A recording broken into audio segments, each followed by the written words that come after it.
Welcome to Golf Buddies Aloud, a podcast brought to you by Golf Yourself Healthy, in which I invite members of our community for a relaxed and informal chat about golf and life, as well as unpacking key trends and themes as they relate to golf, health and well-being. Why not sign up using the Substack link in the show notes to become the latest member of our community and get access to exclusive member-only content. This week, we're celebrating the 1 year anniversary of GYH, so let's tee off and jump into the conversation. Jack, I'm going to start with an announcement. I have an announcement to make. And that is that Let's hear it. We're bringing Golf Buddies Aloud to the masses, Jack. Ultimately, we had until recently, just you and I, since we've been doing Golf Buddies Aloud together over the last month or so, I was just releasing it out on Substack. But I thought, why would I deprive my good people of Apple and Spotify and various other podcast platforms who have helped us on our growth journey so far to hear all of the amazing stuff that we have to say? Ultimately, Substack is still going to continue to be that central place for community growth, and where, amongst other things, if you want to... So we'll release this in audio through all the other podcast platforms. If you want to see us in all of our resplendent glory and to see how strong Jack's fleece game is, then you're going to need to sign up to the Substack for that. So, I mean, that on its own, seeing Jack's fleece is definitely a benefit that you get for signing up to Substack. But yeah, so I'm really pleased that we're going to bring this particular episode, Jack, to the masses across all the podcast platforms that our GYH listeners listen to us on. And also, I guess, given that we turned a year old here at GYH just earlier this week, I thought it only felt right that everyone who's been on this journey with us hears this particular episode as well. But yeah, the link to subscribe to the Substack, like I say, is in the show notes. So head over there. That's your kind of one-stop shop for these episodes, all episodes, both in audio and video, plus our monthly written journal articles by myself, plus brand discounts, the likes of which we're offering exclusively with Vice Golf at the moment. I have effectively a short little product review that I'm going to offer. No, I'm not doing a whole segment on that. I'm just going to bring it into, I was able to play with my Pro Air Vice golf balls for the first time that I've been receiving through Vice for the last few months. I played my first golf in a long time, Jack, the other day, like I mentioned to you on the phone the other day, and it was a wonderful experience. So yeah, if you want to score yourself a discount with Vice, then that's another reason to get on the Substack. Anyway, Jack, how are you this fine Friday morning for you? Friday morning, feeling great. Congratulations on 1 year. That's very exciting. Takes a lot to push the ball forward continuously for 365 days. So that's an immense accomplishment that's worthy of calling out. I'm happy to be a small part of it at this part of the spectrum and the journey and where you're at with it. I'm kind of dying to hear how those Vice Air balls performed for you. What were your thoughts? Well, yeah, I mean, let's start with that. I guess, like I say, I went out, I played 5 holes of golf at Brecon Golf Club, the 9-hole course that I'm a member at here in Wales. 5 holes was more than enough for me just to get that healthy hit of golf and get the full benefits of it. And yeah, it was obviously it being square. Give me 2 seconds. Thank you. That's yours. That's for you. Thank you. Sorry, I was just, I was almost getting handed a cake by my wife there, but I was like, no, that's actually for you. So inadvertent, I've had mine in the car already. I did a little coffee drive-through with a little slice of cakes. A little cheeky cake in the car. Yeah, absolutely. All the crumbs are still here. The camera's not far enough down to see that. Funnily enough, we'll get on to talking about nutrition when we speak about the Selena Samuela episode a bit later on. But so it was cold. It was a bit chilly playing golf, but I don't care. I'm not really a fair weather golfer. I play golf in just about all weathers. Nothing was going to stop me from getting out the other day. And I think, to be honest, I think it was Monday, the day before GYH's 1 year anniversary and the 2 year, well, my son Innes's second birthday was on Tuesday as well. So both occasions or milestones sharing the same date. And just on Monday this week, I just felt like Yeah, as goes the origin story to GYH, there was nothing really other than golf that could have, I think, got me out of the funk that I was in on Monday. I think just it was weighing heavy on me that Innes's second birthday was coming up, and I think just between that and some other life stresses, work stresses, and things, I just thought, yeah, do you know what? That's what I'm going to go and do. It was well worth it. I think as far as the Vice golf balls are concerned, I'll be the first to say that, being totally honest, when it comes to, I mean, first and foremost, where golf balls are concerned, right, I've played with multiple different balls over the years. Like I've gone from being a Callaway guy to a Titleist guy, and when I run out of balls and I find lake balls, I'll play with whatever, Jack. I'll play with a Noodle. I'll play with a Penfold. I'll play with a Strixon. I'll play with some totally made up brand, like, or not made up, because if you were playing with it, it's clearly not made up. It's real, but some less, sort of recognizable brands. But when I, joined the influencer program for Vice, I mean, I still can't quite believe that I am calling myself some form of influencer. I mean, my sister picked up on the Vice thing in the newsletter, and she was like, "You, an influencer, really?" But I'm going with it. So anyway, like, part of the program is obviously you get to try out some of their products, and what's really cool about Vice is something that I haven't seen, actually, but certainly not to this level of sophistication with other brands, is a ball selector tool on their website, right? So you go on there, you type in your playing habits, and it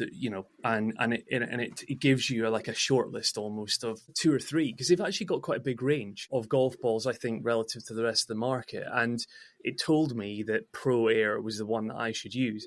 Now, I've been receiving balls from Vice for the last few months, and they've just been stacking up because I've not been playing any golf. So I've not had a chance to use them yet. Before I did get to use them, I also saw they put this post on Instagram, which I'll see if I can find it and put it in the show notes. But it was a really cool feature around how basically in winter, and this probably is more, I would assume, it probably doesn't get too cold at this time of year where you live, Jack. Certainly nothing like it would do here in the UK.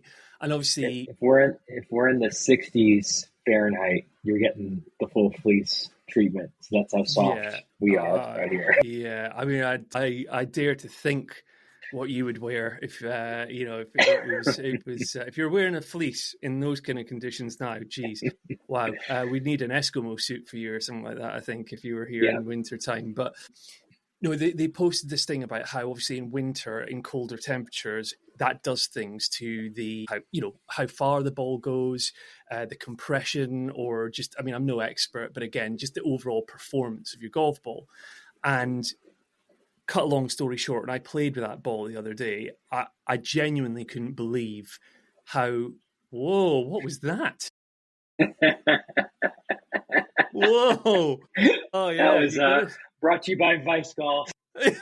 That was hilarious. Like, for those that are not subscribed in Substack and can't see the video, obviously you need to subscribe and see it.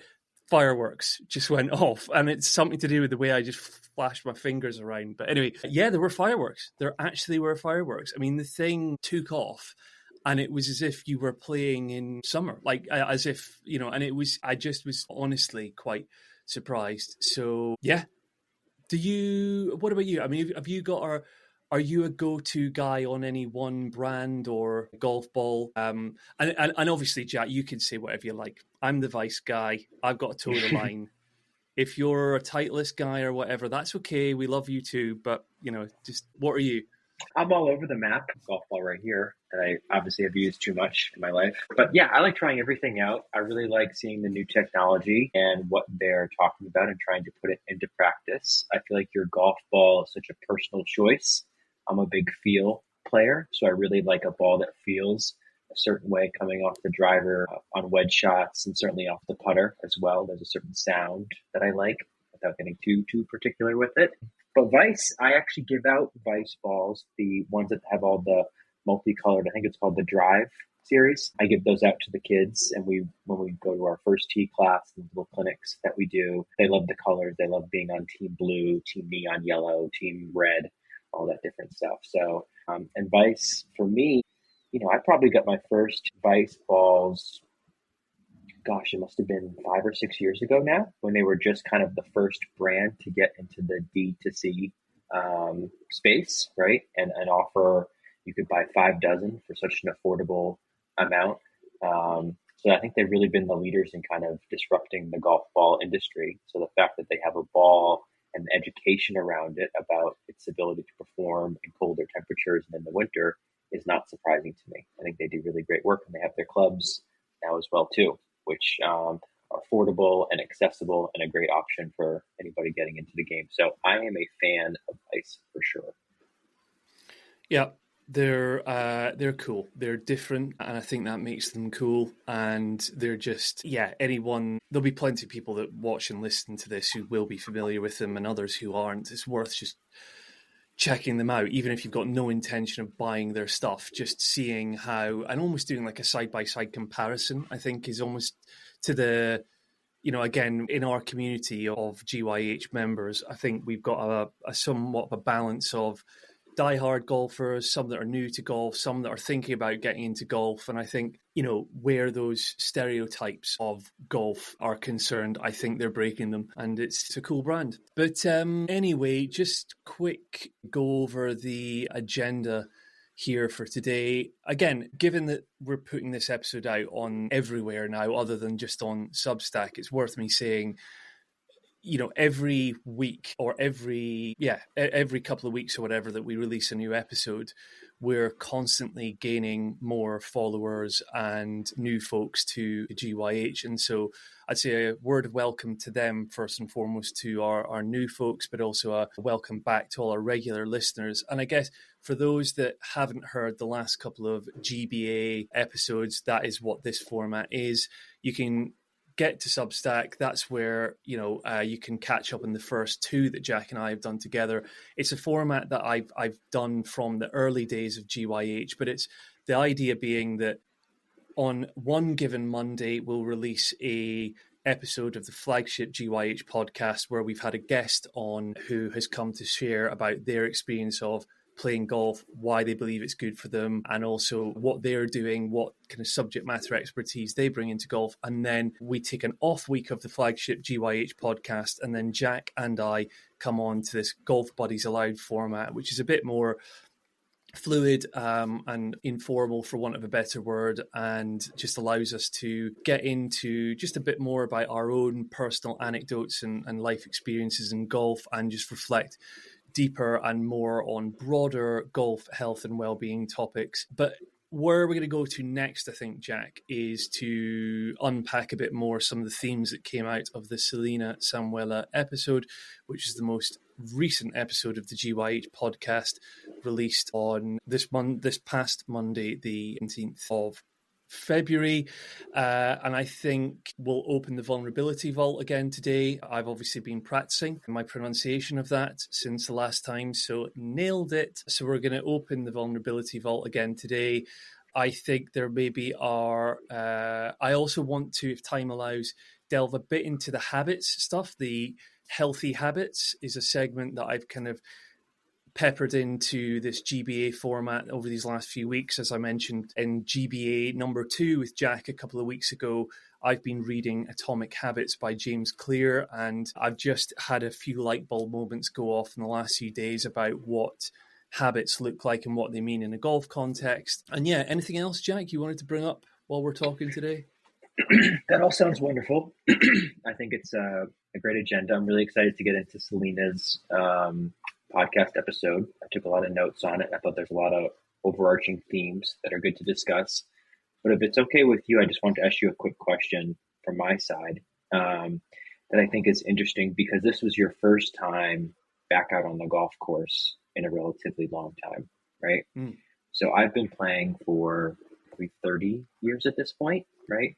And I think over those 30 years, the longest break I ever took was 6 months. I didn't pick up my clubs for 6 months. And I remember going back that first day, this is the thing that you love, that you've been doing multiple times a week, every year for decades on decades. And you finally take this break from it and you come back to it and you pick up the club for the first time and you hold it in your hand and it feels a little bit like a foreign object, right? You make your first swing and it's like, how does my body move like that? What is this whole thing about?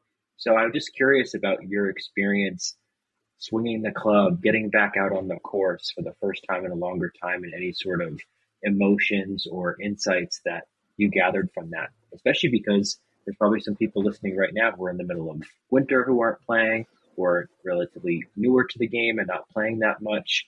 It's a pretty interesting sensation when it's not really like riding a bike, is it? Right? It's not, you just kind of pick it up immediately. You kind of find new sensations, new feelings, different things that arise after that break. So just kind of curious what your experience was with that real quick. Yeah. So interestingly, what I'll maybe start by saying, now that I think about it, that was, I think the previous time, the last time before this past Monday that I'd picked up a golf club and swung it in earnest was probably the 6th of January. And that was, and to be fair, that wasn't quote unquote real golf, because that was all staged as part of a photo shoot that I did for GYH. And so that was kind of me I did hit a few balls, but it was just all staged, right? So there was no actual. I was gonna say you're an influencer, so that's kind of like what your golf is like, right? Staged, cameras, photos. Well, yeah, and if I'm honest, I think I've briefly spoken to you about that before, and on other episodes of this podcast with other guests, is I still feel, if I'm honest, a bit uneasy about that, only because I'm trying to. I don't want to digress too much, but a podcast that I've listened to a lot and have admired and a bit of a role. Well, I'm not. Is he a role model? So Stephen Bartlett, Diary of a CEO, right? He's just had Mr. Beast, Jimmy, what's his name? I can't remember his surname on his podcast most recently. I've not listened to the episode yet, but there's this viral clip that's going around at the moment where basically he was like, I think I can more or less directly quote him when he says, if I really took my mental health seriously, I wouldn't be doing what I'm doing, because literally I'm in front of the camera all the time, and that's not good. Like, basically what I'm doing is not conducive to good mental health, essentially. And I think, given that I'm here trying to be a voice of authority and a subject matter expert in the subject of health and well-being, I think this idea of putting myself in front of the camera, creating content and putting it out there, and just everything about social media and all that is, I'm feeling it already. I'm definitely feeling the effect of being more involved, since being a content creator, basically in the last year of GYH, I'm on my phone way more than I was before. I'm less mindful, I'm less present, I'm on Instagram all the time. I'm just I'm in a habit pattern, talking of habits, okay, where I'm literally like just doom scrolling. And, I want to find habits and ways of getting out of that. And I'm determined to find a way of, basically this leads me to saying I'm determined to find a way to continue to extract health and well-being benefit for myself out of golf and be able to share those experiences with other people so that they can do the same. But I'm pleased to say that where Monday was concerned, there was a really, the phone was away. I also set out from the first tee through to the last shot on the 5th hole was set an intention. I believe in setting an intention every time I play golf. And so I think what was so unique and special about Monday was it was on my own. It was at a golf course which is notoriously quite quiet. It's a golf club of very modest means. You can go there on any given day, weekday evening, weekend, and it will be relatively quiet. It doesn't have a huge membership.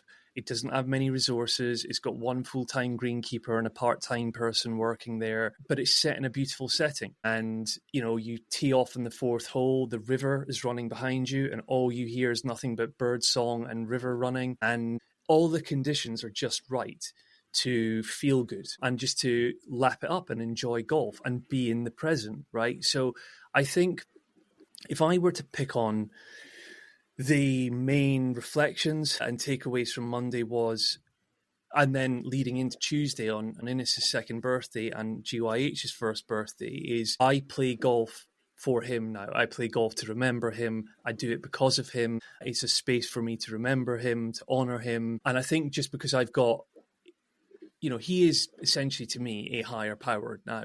He's a greater cause, and I'll always have him that way. And so to know that also I've created GYH in his honor, but then also it's a platform and a vehicle for me to do good things through the lens of golf, it just makes me enjoy it even more. And although, back to your earlier point around, yes, it's when you have a break, let's say, from golf for a while, and then the club feels like a foreign object in your hand, it didn't at all. It actually felt great. I expected to be rusty, but I absolutely pured a 7-iron off the tee on the first, and I was like, here we go. I was just like, and then I pured it so much it went over the back of the green. That's how good those Vice Pro Air balls are. So score yourself 10% off by subscribing to the GYH Substack. No, it was just great. The whole experience was great. And this maybe will lead me into talking about habits. Let's do the habits bit now, Jack, because I think so. In the latest part, I've been listening to on Audible on Atomic Habits. So James Clear, he talks about habits being reliable solutions to recurring problems. And one of the things he talks about is how effectively through trial and error, we will develop solutions and we figure out something that works. So he gives the example of, I think it was a professor, a scientist called Edward Thorndike, who did this experiment many, many years ago, where he puts a cat in a puzzle box and the cat has to figure out how to get out of the box it's got different options. It can pull on a lever, or it can, it'll get the smell of the treats on the other side or whatever. And basically it figured out a way to just kind of develop a reliable solution through a case of trial and error.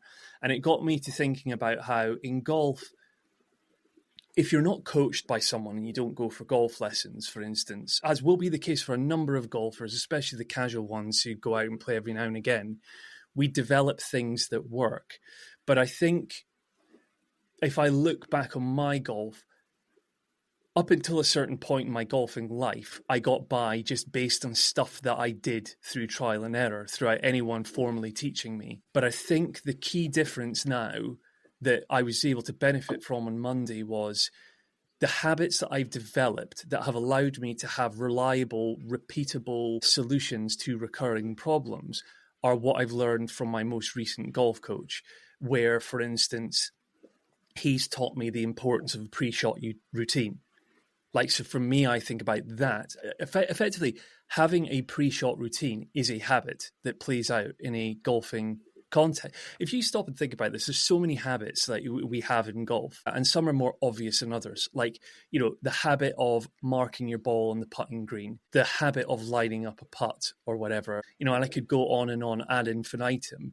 But I think now I have a more reliable swing because I've got different points of reference as to, where my club should be in my stance, or where the ball should be in my stance, where the butt of the club should be pointing. I've got a few kind of reference points now, that have ingrained over time. And so even though I'd been out of it for over a month or so, I was able to go back and it's still there. So yeah, I guess maybe if I'm talking about habits, if I had a question for you, it's almost, if you really stop and think about it, what would you say, has there ever been a habit that you've developed consciously in golf where you've kind of had a problem that's repeated itself in an area of your game where you've gone away and had to work on a solution, a habit?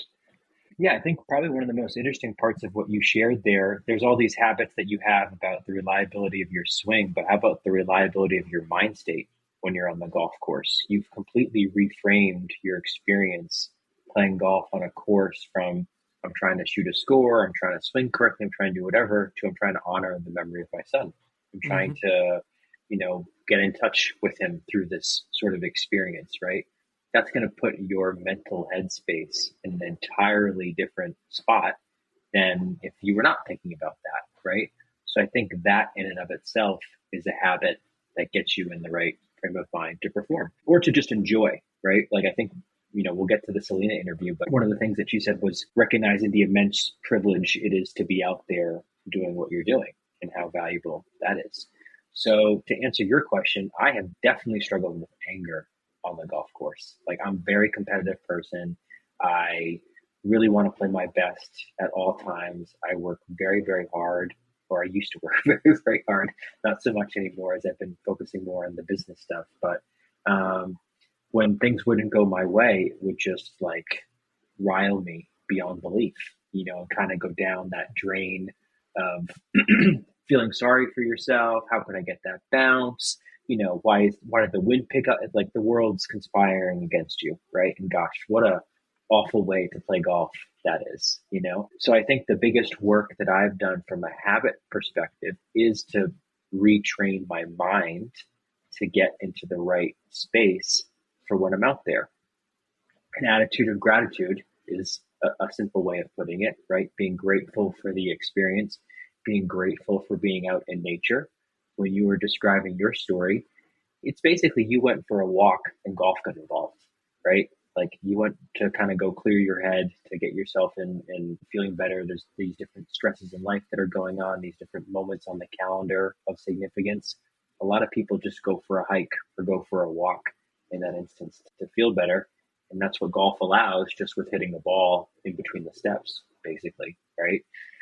So I would say the biggest work that I've done from a habit perspective is I have taken this class, an online class about your mental golf type and how your personality relates to yourself as a golfer, right? And the biggest thing that it came back for me was I have to be positive on the golf course. I have to be in a good mood. I have to be social if people don't want to be social with me. I have to be extroverted with the environment around me and really taking in nature and being aware of all those things. The very worst thing I can do is get into my head to get way too focused on technique or what's going wrong or this, that, and the other thing. I have to be outside, all externally focused with a positive mantra and aura around me. And that's going to allow me to play my best. So that, talking about setting an intention, I would say just about every time I go out, I try and remind myself of that. I'm definitely not perfect. I definitely still get upset. I snapped the club across my knee about a month ago in anger. So I'm certainly not arrived at Zen golf quite yet. But I have noticed that my experience and my relationship with the game improves dramatically when I employ that habit. So that's probably been the biggest one for me. On that though, would you say that? So just a thought on this actually. Before I share the thought, is I think it was the last episode you and I did together where you just dropped in casually that you're a one handicap, and I was like, now I knew this guy was good at golf. I didn't realize he was that good at golf, and I'm sort of wondering how long did it take you to get there, Jack? Oh gosh, I don't know. I feel like I was probably my best version of a golfer when I was like 17 years old. So I think I probably got to scratch around there. And then from there through college when I was playing, it was probably around scratch plus a little bit. Okay, fine. So to answer that question, so essentially you've been there. You've been at that level for 20 years, essentially, right? Well, yeah, there was a break where when I took some time off and I game kind of ballooned up to a 5 or a 6, and then I was like, I can't accept this, and now I'm back down to like a 1.8. I think I'm at right now. So I'm just wondering then where that frustration comes in for you with golf. Is it a reflection of I'm annoyed because I know I am this good? And I shouldn't come across big-headed or anything because you're not that sort of person, but because you're of a certain level, it would be naturally understandable if you felt like, why am I doing this? My standard is this. I'm falling below my own standards. Is that the root cause of the frustration, or is it that and or actually you're bringing life struggles onto the golf course, and it's feeding into the that's the root cause, if you know what I mean. I think it's probably a little bit of both.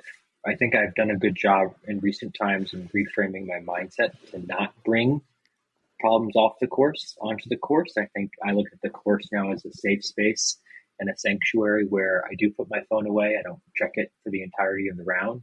I'm walking, I'm talking to my playing partners, enjoying the scenery, enjoying the game, trying to do my best, right? And that kind of allows you to not think about life's problems. And I'm actually always amazed when I get off the 18th hole and I go and check my phone again. It's like it all kind of comes flooding back, right? And it's like, oh, wow, where was that for the last 4.5 hours? That was nice that wasn't there.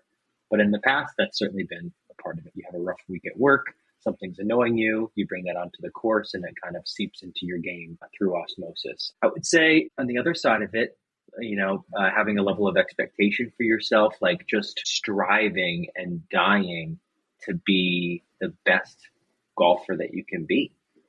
This is not a hobby, as Kevin Kisner once said for me, right? It's like my passion in life. I care. I go to bed thinking about it. I wake up thinking about it. I am desperate to improve. And when you inevitably go through those rough patches and it's not working out for you, you do start to feel defeated, right? And there's this kind of this other theme there of like, also, if you introduce yourself on the first tee and people say, hey, let's play a match, what's your handicap, right? It's like, oh, I'm a scratch. And it's like, okay, well, now there's a level of expectation there. And going back to the Dave Jones episode of being cognizant of what people perceive around you, right? I've gotten to the point where I have played so bad after introducing myself on the first tee as a scratch golfer, and you just build up this callous to that where it's like, you know what? Sometimes scratch golfers have bad days, right? Everyone has bad days on the golf course, right? And I really don't need to prove to you my bona fides because I know the work that I put in and I know how much I care about it. And that's going to give me the self-love that I need to get through this instead of the validation that comes on the 18th green. And they say, wow, you're a really good player. Like, I don't need to hear that. And I shouldn't want to hear that either, right? It should all be kind of internally coming, internal validation rather than external.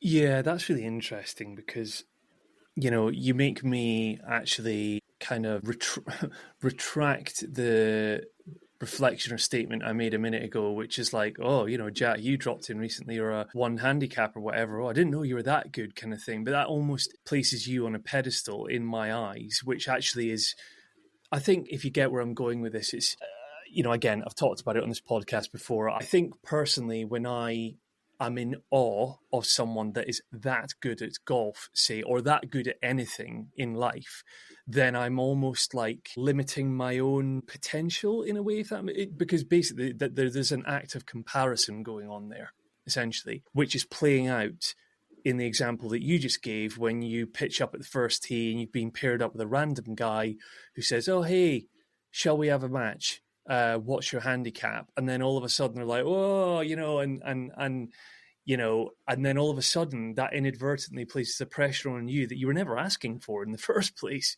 So it doesn't serve that person and it doesn't serve you. But then to your point, yeah, I mean, geez, like on the DP World Tour, right? Hao Tong Lee, Chinese player, won the other week. And I was dialed into the Kenya Open yesterday watching it on Sky Sports. He was having a mare. So like from one week, he's like clubhouse leader at 16 under or whatever kind of thing. And then he's like 3 over after day 1 or day 2 or whatever kind of thing. So you're right. I mean, scratch golfers are not immune to playing a number of shots over their handicap, So anyway, well, yeah, I'll just say this one last quick thing because this is probably my favorite passage I've ever read about golf in my entire life. So first of all, I think that I suck at golf, right? Because I know what the experience is like of trying to execute and not being able to get it done. So people can look at you and say, oh, look at your handicap, you must be great, whatever. Like my internal monologue with myself is like, wow, you're pretty bad at this game. Like you have a lot of work to do, right? And that's just the experience of what golf is for everybody at every level. If you're a 36 handicap or you're a +5, there's that feeling of like, this is just an impossible game Tiger always talks about that as well. Like, this is just, your expectations have to be in order because it's going to hit you in the face. Tom Coyne, in his book Paper Tiger, where he takes the year off to go try to become a professional golfer, he starts the year at an 8 handicap or something like that and says, I want to get down to scratch. Scratch is like the ultimate place to be. And he meets this PGA Tour caddy when he's down in Florida. He's talking about his journey. He's like, yeah, I'm down here. I got this coach. I got these new clubs. I'm grinding out here 8 hours a day. I'm really trying to get down to scratch. And the caddy looks at him and he goes, I hate to be the one to tell you this, but scratch ain't shit. I don't know if we can curse on here, but that's Why that's not? that was Friday. The thing. weekend's almost here. If you can't be loose today, then when can you be loose? So, and then so he goes into this whole beautiful write-up about the golfing pyramid, where he talks about the best player that most golfers know at their local club or wherever they play is probably a scratch golfer. Now let's put where they are on the golfing pyramid, right? There's the people who play collegiately. There's the people who play mini tours. There's the people who are on the PGA Tour and LPGA Tour and European Tour that you've never heard of, but are still competing on that. So there's just all these different levels to go, where what people think of as the pinnacle is really just the starting point for people who are trying to take it to do other levels as well, right? So I think that's what's great about the game, is it's all about perspective. Like, where are you at with it on your journey? And if you can frame it correctly for yourself, then you can really enjoy the game. If you're like I used to be, like, oh gosh, I want to get to a +4, +5, and you're shooting around even par and you're getting frustrated, that's not a healthy experience or relationship with the game. You're just always going to be disappointed. So I think perspective is the most key part of that whole thing. Yeah, definitely. Yeah, and it goes back to your any given person's why for playing golf or being involved in golf.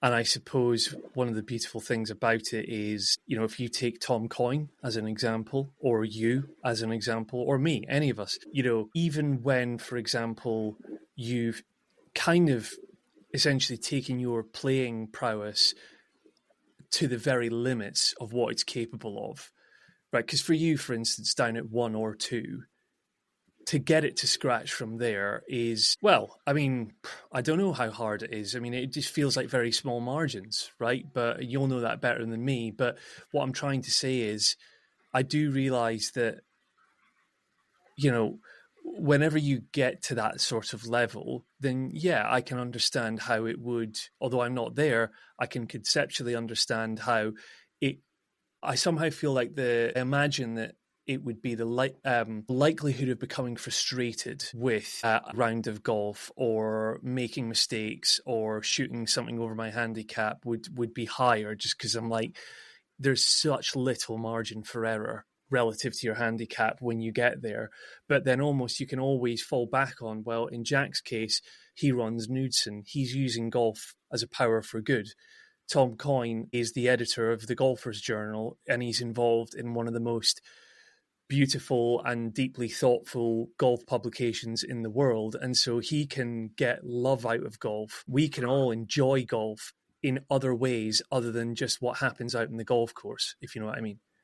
100%. We had our the first tee class last night. We had 10 kids there, and we were talking about golf is your identity, and like, if you hit a bad shot, not getting too down on yourself. That's a life lesson for the kids. And so the other coach was saying, you know, what you score isn't who you are. Your identity shouldn't be wrapped up in golf. I said, Coach, do you mind if I say something real quick? I said, does anybody here know who Scotty Scheffler is? And nobody knew, right? Because it's a first tee class. They're all relatively new. And I said, well, he's the #1 golfer in the entire world. He's the best person in the entire world that does this. And when they ask him about his identity as it relates to golf, he says, golf is just what I do. It's not who I am. Who I am is trying to be a good husband, a good father now, you know, a good family person on the whole, just a good person in general. Like, that's who his identity is. Best person in the world is like, I don't want to wrap up who I am with what that looks like. Then why should anybody else, right? Like, it's not who you are. It's just something that you do, right? So I think having that relationship with golf and your identity, which goes back to your why, is so important. Yeah, absolutely. No, I completely agree with that notion. So let's go to the Selena Samuela episode for anyone who missed it. It was released, as I say, on Monday, the 17th of February, available everywhere on Substack, Spotify, Apple, YouTube, various other places if you missed it. Selena, just for me, being a Peloton super fan, and how the Peloton bike totally transformed my life during COVID, I was very excited to have her on. You know, like I say, I had discovered her sort of by accident, really, you know, in so much as on a particular given day, I just fired on my TV, had the navigation menu up in Peloton, and then just came across this Strength for Golfers program that she had launched, and then approached her, asked her to come on, and she very gracefully accepted, and she was brilliant. I thought she was utterly brilliant, and just a very warm person. I'll come to you first, Jack, on what you took out of that conversation, and then I'll share my own takeaways. So much. She was a really wonderful guest. And I think the biggest thing that stood out to me, because I think part of the reason having guests like that on is that they are representative of the audience who's listening to your podcast, right? So when they share their experiences, people can relate that to themselves. And I thought she made herself so relatable in describing her relationship with the game before it took hold and then what happened after it took hold, right? So before she got into it, she didn't see herself in the sport, is what she said, right? From a representation standpoint. Golf is for rich, older white men. It's not for me, right? And it's so fascinating to see how the pandemic shifted that paradigm for so many people, right? Where, okay, now it's something I can do. I can go get involved. My boyfriend, now husband, is an avid player, so I can go to the range with him and kind of get into it that way. But then you also see the little tiny things. You need luck along that way to continue your relationship with the game. She happened to move in with her in-laws in Westchester in New York, right? And then they lived on a golf course and there was a par three that was right there, right? Okay, now you have access, and you have access more specifically to a particular hole that is the best entry point possible for someone getting into the game. If they lived on a 600-yard par five, I mean, oh gosh, I don't know.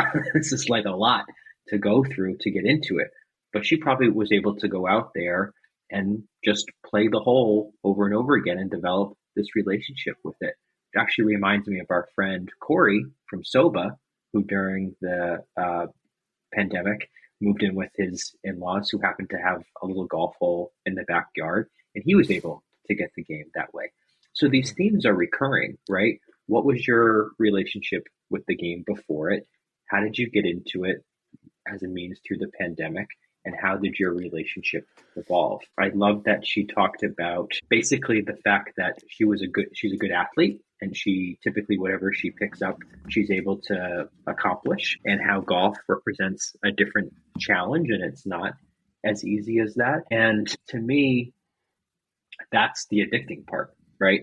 That's what grabs somebody like her. That's what grabs somebody like you and somebody like myself, where, man, this is an enigma, this game. Like, I can't just like show up in good shape and watch a couple YouTube videos and go figure this thing out. Like, there's a lot more to it.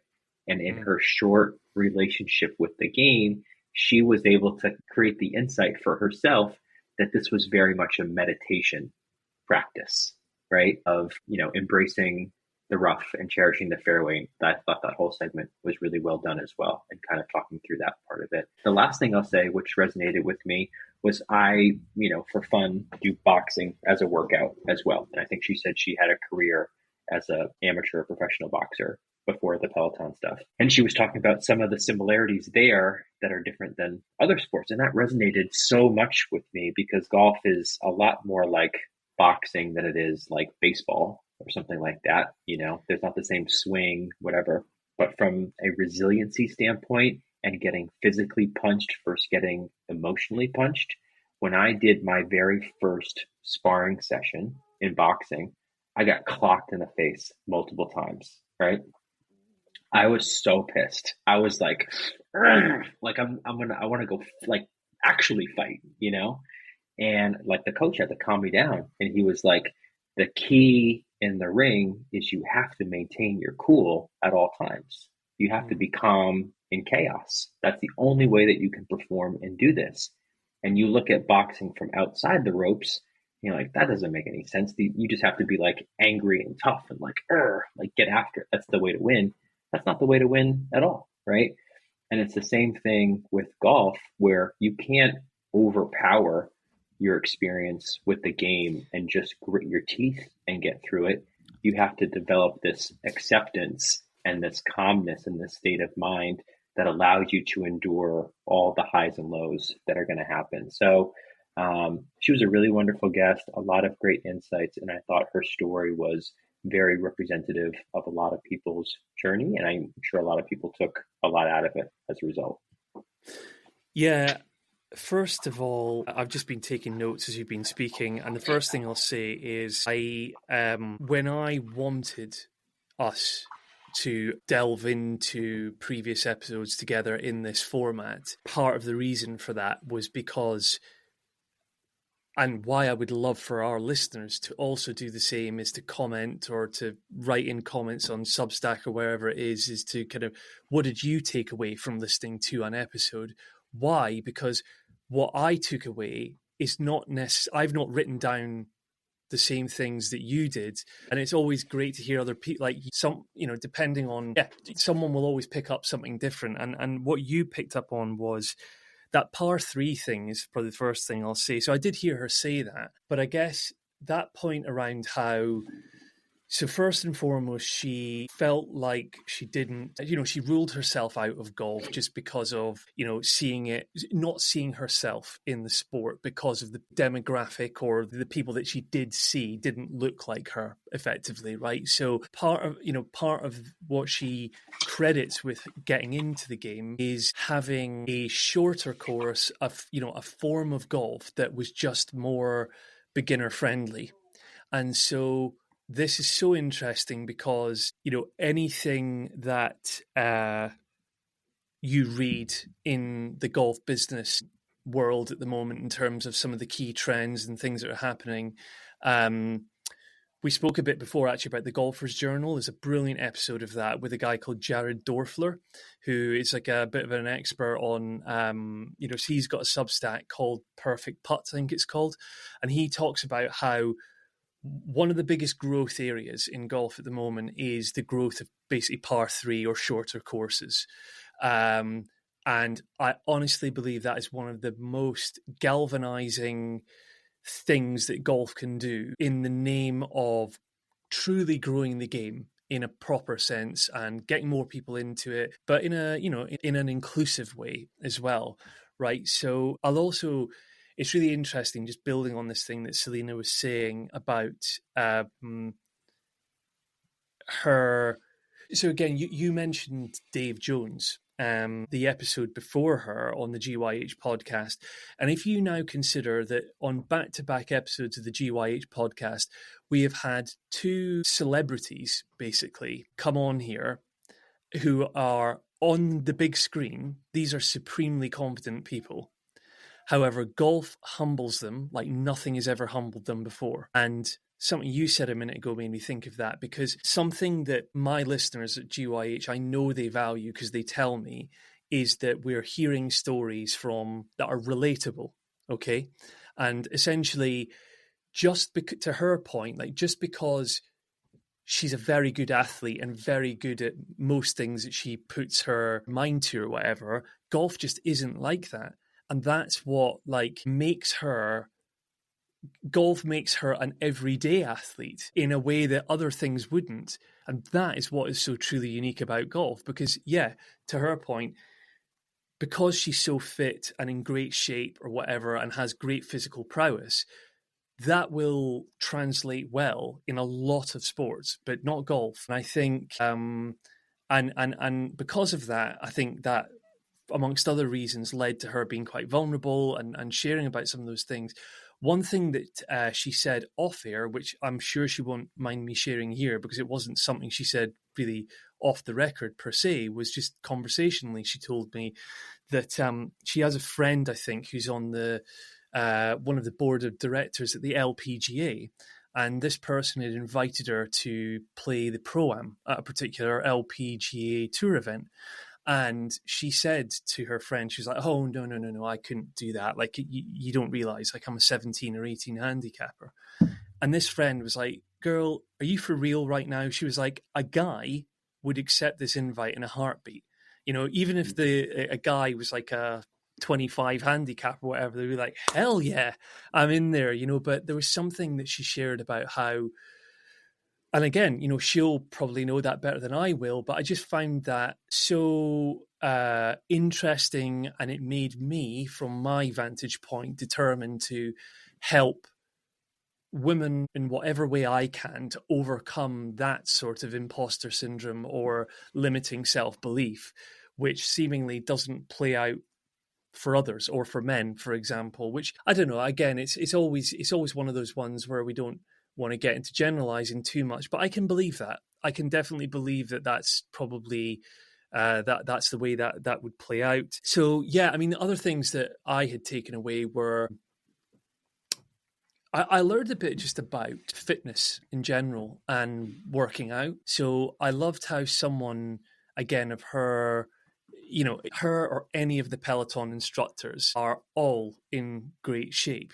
Yet she was like, I don't like this notion of getting snatched, was the word that she used. Now, I don't know if that's in American culture that word gets used. Like, it's kind of, but like, obviously it means getting ripped, essentially, is the word I would probably associate normally. And so to hear her talk about actually how there was a bit in there where I said, well, what does a good kind of workout schedule look like? And she was really advocating for what she described as like zone 1 and zone 2 workouts, which I'd never really heard of these zones before. But when I did a bit of Google searching, like essentially, you know, she's talking about hiking and walking and, you know, that are lower intensity, but actually can still do wonders for you in terms of mental health, physical health, burning calories, building some kind of like strength in your body. And also this point on nutrition as well. Like, as if I didn't know it already, nutrition, I think, quote unquote, she said, you can't ignore nutrition. You know, if you, depending on what your goals are as it relates to health or getting ripped, or if that's your goal, or being well fueled on the golf course, nutrition is so important. And so important is nutrition, and so much did I agree with her on nutrition that within about an hour of coming off that recording, I called up the local Indian restaurant for a takeaway. And I was like, yes, you're good for an hour. Yeah, I was good for an hour, exactly, you know, but clearly that's, and I've clearly not quite nailed the nutrition part yet, but I just learned a lot. And I think that's part of what GYH is also about for me, selfishly, is to learn from people like that, you know, in my quest to become, a sort of respected voice on health and well-being in golf. And maybe also, please, you know, go. I was just going to say, I think it's very interesting how somebody who's an expert in their own field is able to eventually make the connection with golf, right?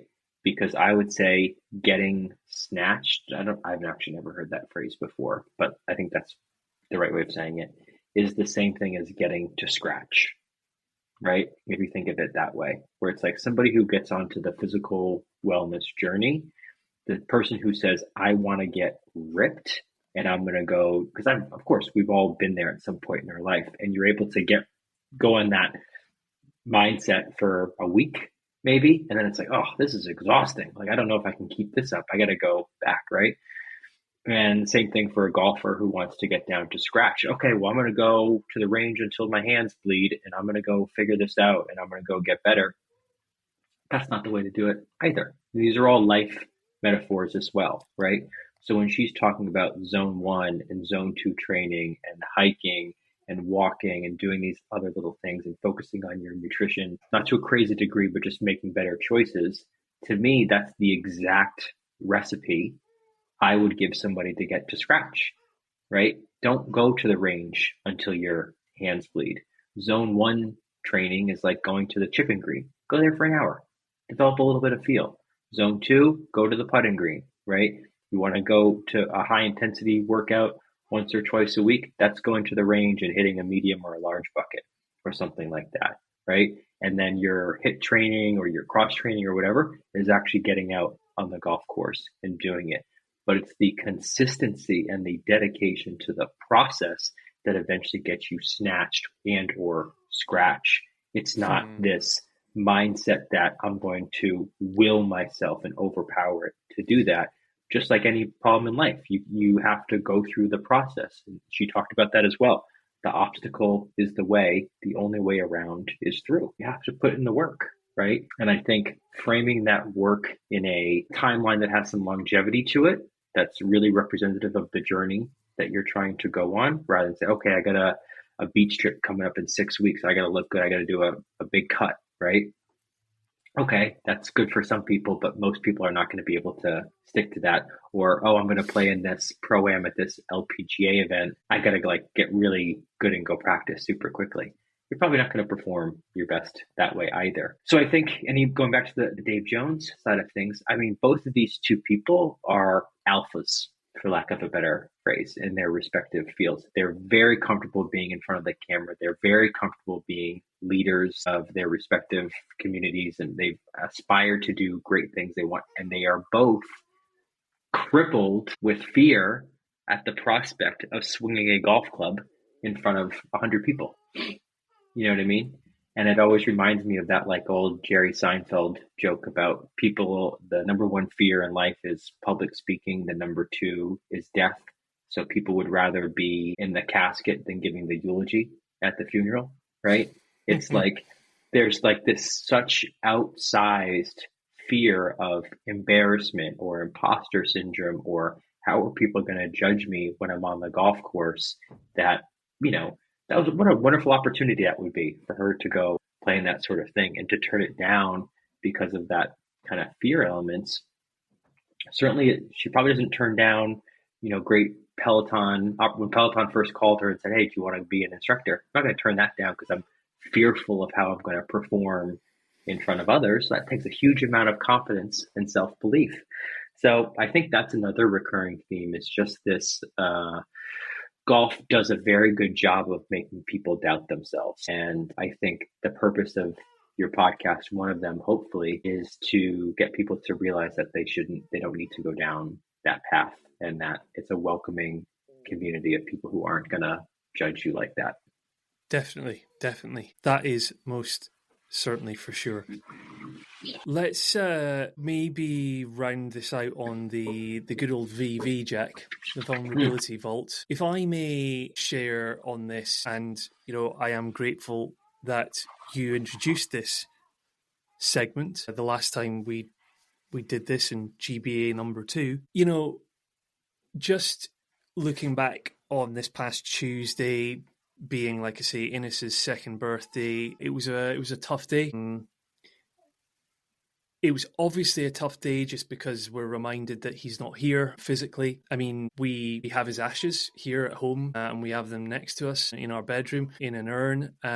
But he's obviously always with us in spirit. But yeah, I think there is clear, for me, there's definitely some residual anger and resentment left over. But if I'm honest, the reality is that when you experience child loss or baby loss in this kind of context, it's quite similar, I think, to sobriety, actually, as well, Jack, in so much as you feel quite misunderstood, and you feel like nobody else, apart from those who have been through that same thing, will understand you. And I know that I just know, and it's no, again, it's not a criticism, it's a fact, is that I cannot expect someone who hasn't been through what Kim and I went through with losing Innes to truly understand what it feels like, or what it is like to go through that. And so the reality is, it's just because it did happen to us, it's on our mind every day, pretty much. And it's on our mind, especially on a day like Tuesday. However, that that won't be the case necessarily for other people, and that's okay. And I needn't go around with a chip on my shoulder for the rest of my life because I feel misunderstood, or you don't get me, or you don't understand. You don't understand what I've been through, and all this sort of stuff. Because ultimately, I'd rather look at this through a positive lens, which is, again, if you care about a cause enough, and taking golf, health and well-being as an example, and the reasons for why I'm doing it, then I can use this as a platform for good, and actually to raise awareness and bring education to things that are misunderstood. And what I don't want to do is dismiss my own feelings about certain things, people doing or saying or not doing or saying certain things, because I feel that it's I can't just ignore my feelings. But I've heard this saying before, that you are not your feelings. You don't have to be.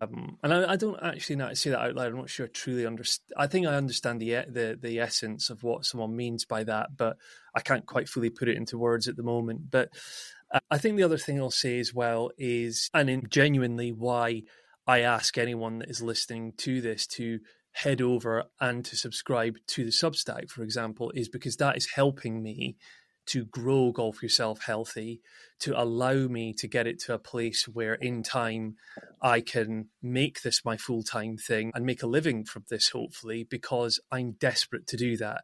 The day that Innes died, and for the immediate weeks in the aftermath, I was doing so much soul searching, and I knew that GYH was going to be the thing. And, I'm fortunate that I'm in a secure and stable 9-to-5 job at the moment, but it would come as no surprise to anyone to say that just isn't where my passion is.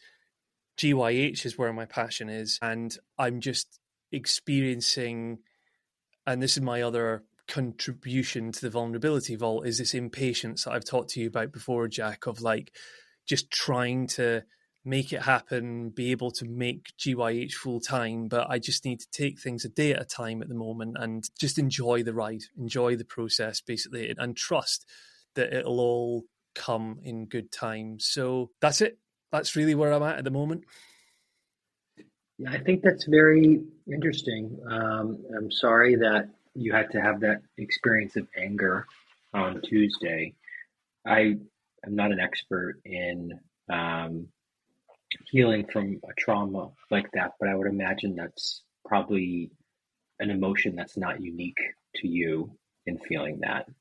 And for something that is so profound to your and to Kim's life and to your guys' experience, that's obviously going to be front and center, especially on a day like that. And I think it highlights the fact that many of us are in our own heads about our own problems, right? And not as aware of what others are going through, or as compassionate of what others are going through as we probably could be or should be. And I think that's, I don't want to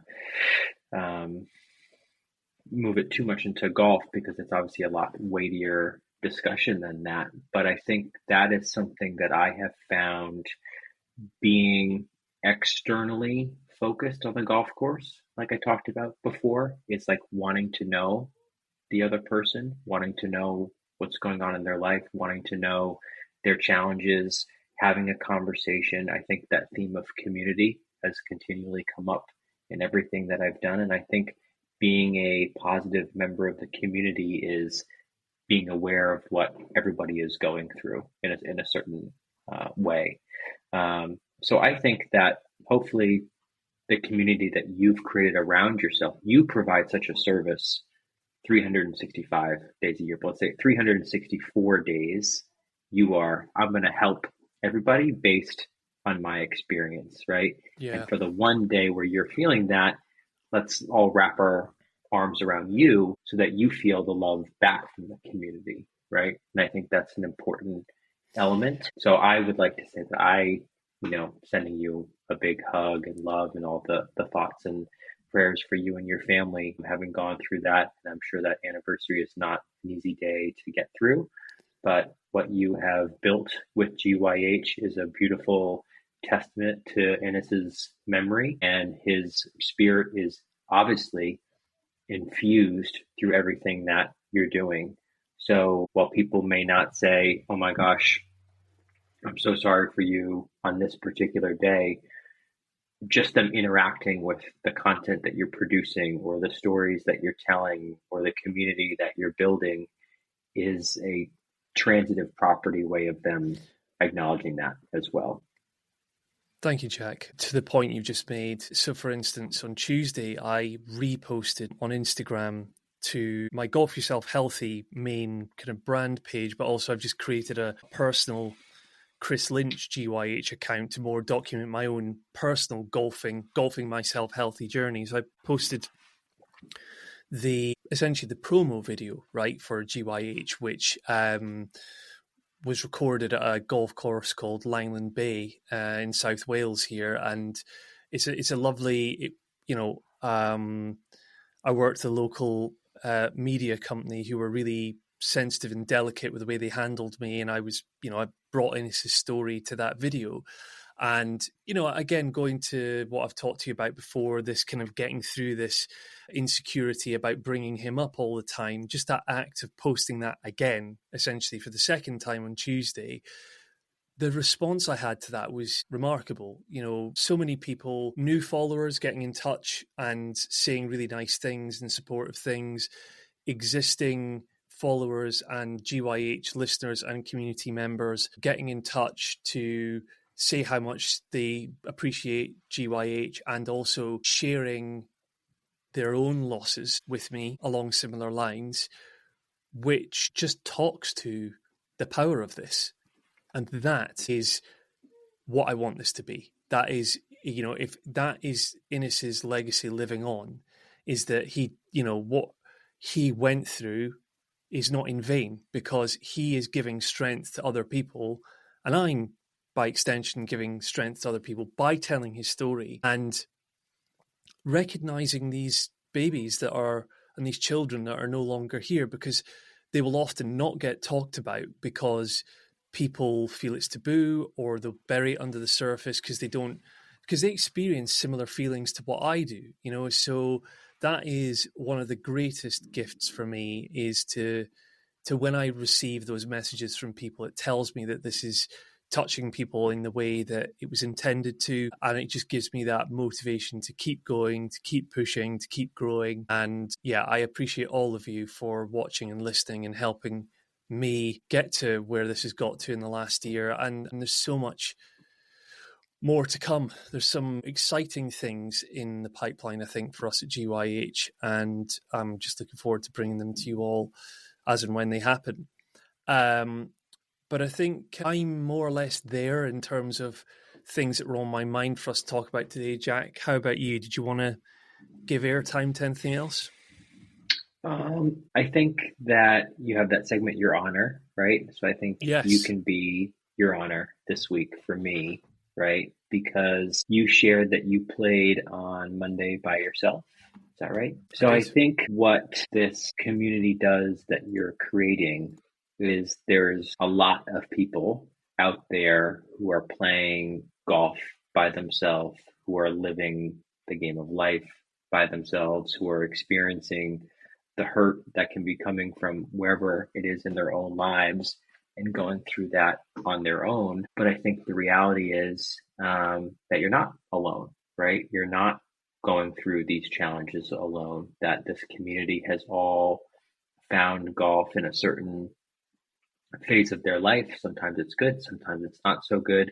But even when you're on the course alone with your thoughts and having this kind of therapeutic experience, there's thousands of people around the world who are doing the exact same thing. And they wouldn't really know that everybody else is doing that without some sort of resource that seeks to tell those stories and to combine and bring those individuals together. So I would say that you're my honor this week for the 2-year anniversary of Innes, for the year anniversary of GYH, for everything that you've tried to do to create this community around telling these stories, because for me, it's personally very powerful to be a part of it every week, and I have all my own issues that we don't need to open the vulnerability vault for this week, maybe next time.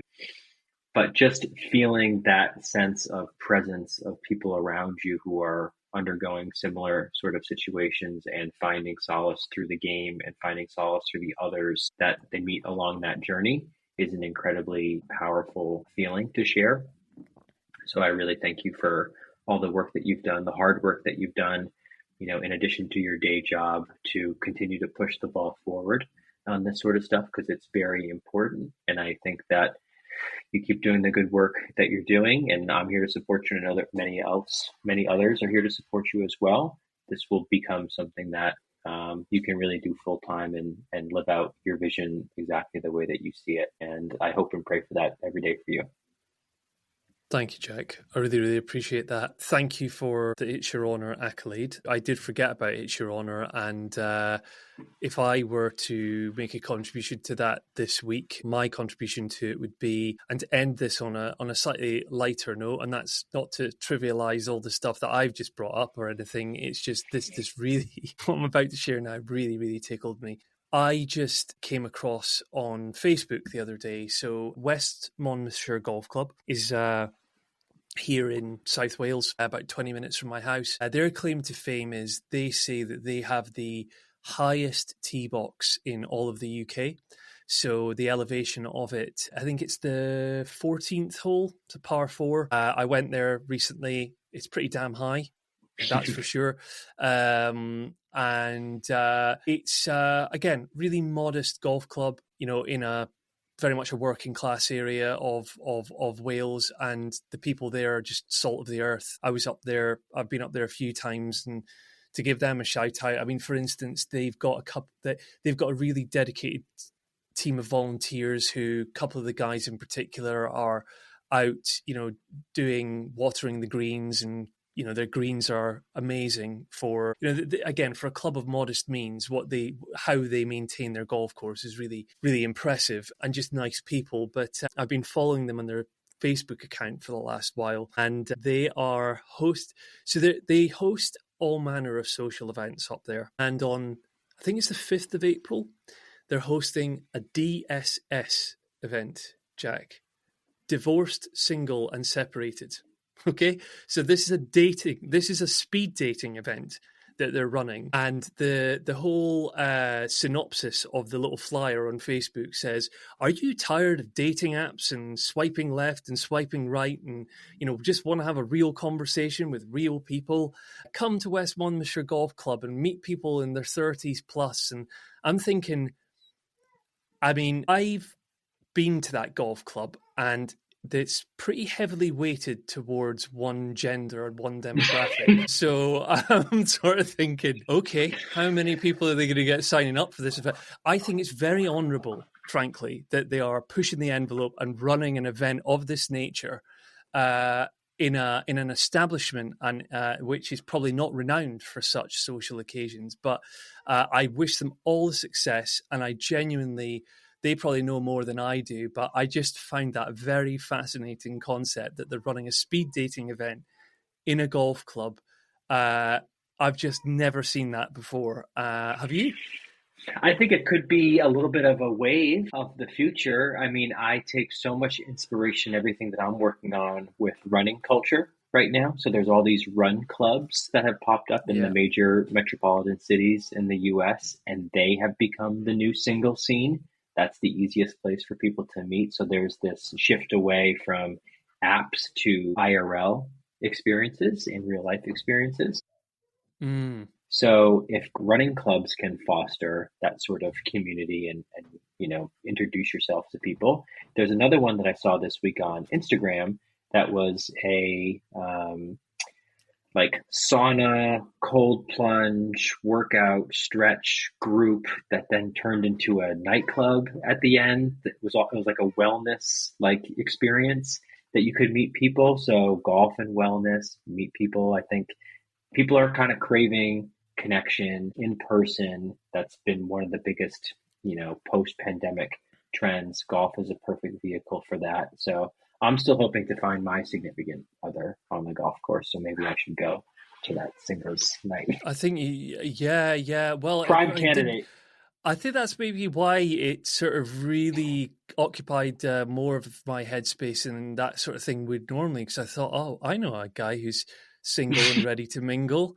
I'll get you a flight over to Wales and you can get yourself up to Westmont Golf Club. Very But good. Anyway, so Jack, thanks so much. Thank you all for listening. And as a final reminder, get yourself signed up on the GYH Substack, link in the show notes. Look forward to seeing you over there and on the next episode. And until then, embrace the rough, cherish the fairway, people.